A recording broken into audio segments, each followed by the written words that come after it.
those parts who really identify with a role, they can find that they struggle to accept that they can have their own non-purposeful life. Like they don't need to have is that something that they resist? Well, this is a complicated issue in the sense that one of the, and I may have said that before, but one of the consequences of being in an environment as a young child where you feel controlled in a way that's not helpful, and where you are told what's right and what's wrong without having the chance to express yourself, is that you don't know, you give up the sense of having curiosity, interests, things you want to do. Yeah. You sort of shut that down, so that what you're left with is the only thing that makes you feel alive is that role that you had, even though from our eyes it might be abusive. For them, it's an aliveness. So that if you take away that, it's a bit like taking someone leaving an abusive relationship as an adult. If you take that away, and that's what you're used to, you don't know how else to be. And so you can start feeling more suicidal because at least you felt alive. Right. And you feel dead and abandoned and alone and in an abyss. So that, which is why you've got to tread carefully. It's a bit like they realized with kids in abusive families who need to be taken away from the abuse.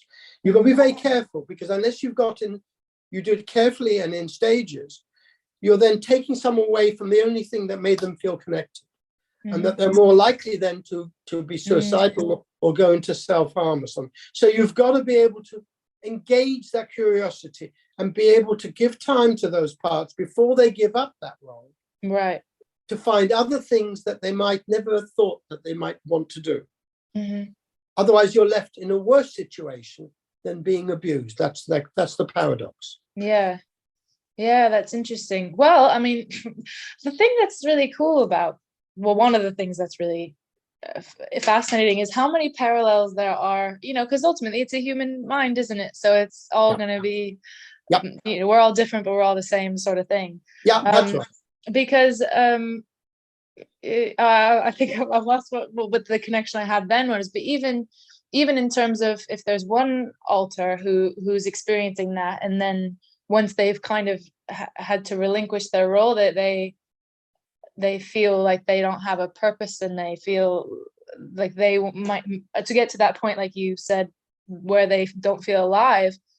I feel like it's almost visualized in that sense, or it's organized in a certain way, whereas for a person with a non-DID sort of way of being, that could be that, there's some part of me that doesn't have a face or a personality. There's some part of me which comes and goes, which that's right, exactly.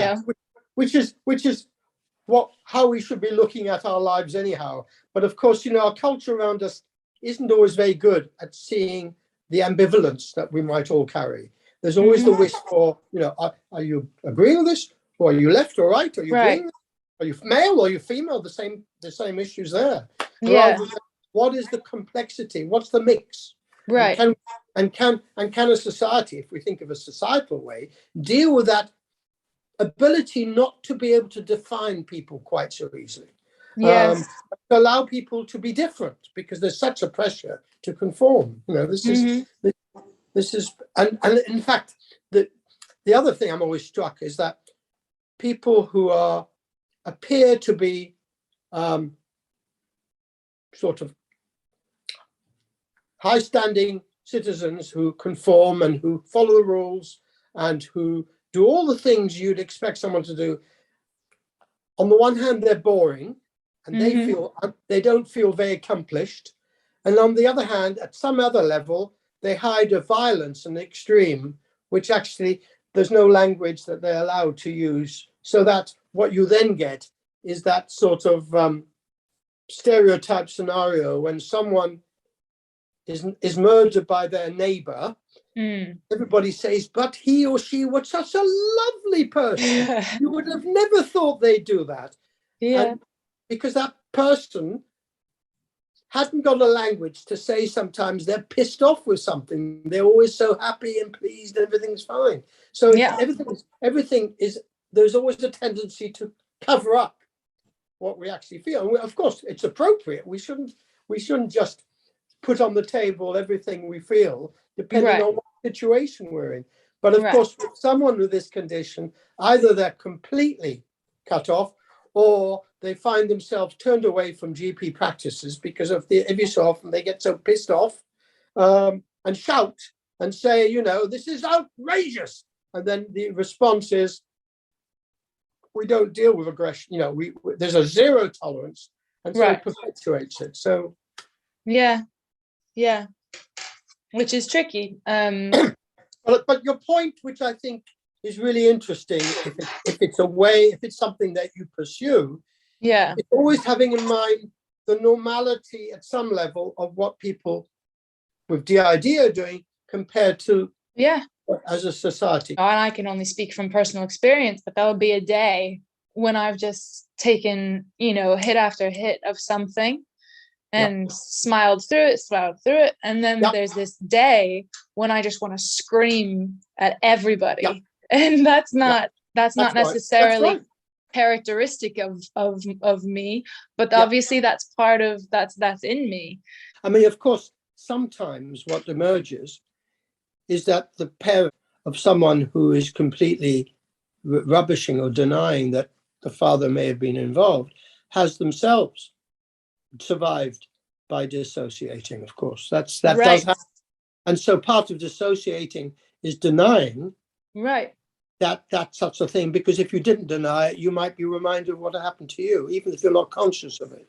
I mean, the classic in the British culture has been that in the past, the whole notion of going to boarding school, public school, usually encouraged by fathers, is because they would say things like, it made me the man I am, and it was the best time in my life, forgetting or rewriting the narrative that actually they were bullied there, they had a hard time, but somehow that gets lost in the translation. And here they are repeating that by sending their own child to. So you get that happening in cultures that way, of course. Is dissociation a trait that is passed down? Like, is it something that runs? Usually the understanding has been that there's some predisposition to dissociate for someone to then find themselves using that unconsciously at a very early age as a survival system. I was wondering as well about this, like how you might deal with the alters who don't feel safe with the other alters.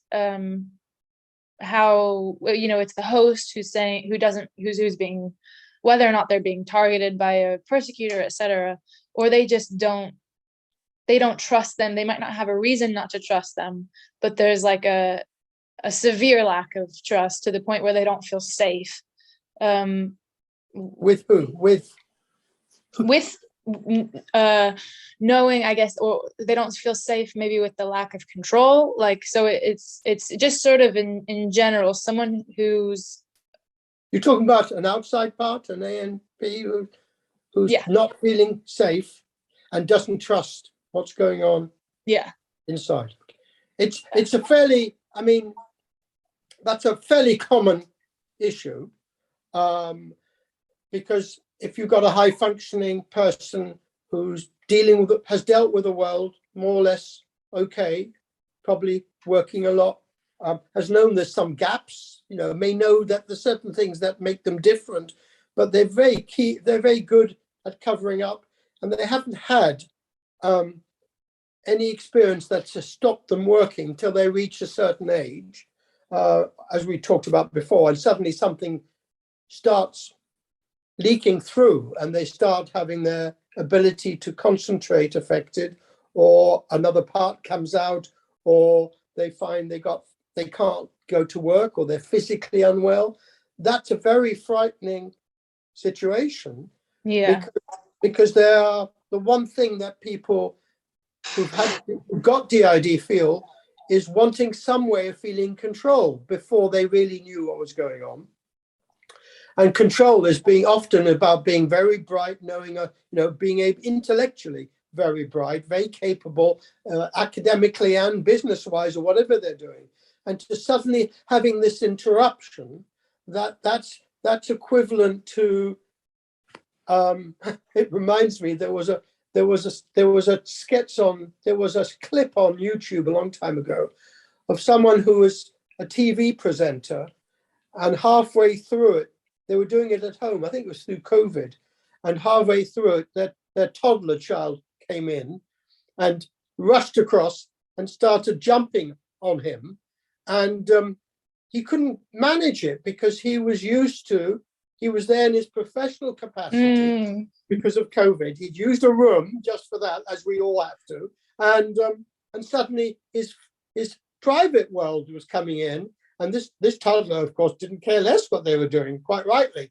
And so that was a real crisis, and you could see him in anguish. He didn't know what to do. He didn't know, does he stop the program? He tried to just keep saying, just go and see your mum or something. But that's the equivalent, and that's, of course, hundredfold worse, because suddenly your world potentially is going to collapse. Yeah. And you were doing fine, thank you very much, till these soddy parts of these stupid childlike parts. I mean, it's ridiculous.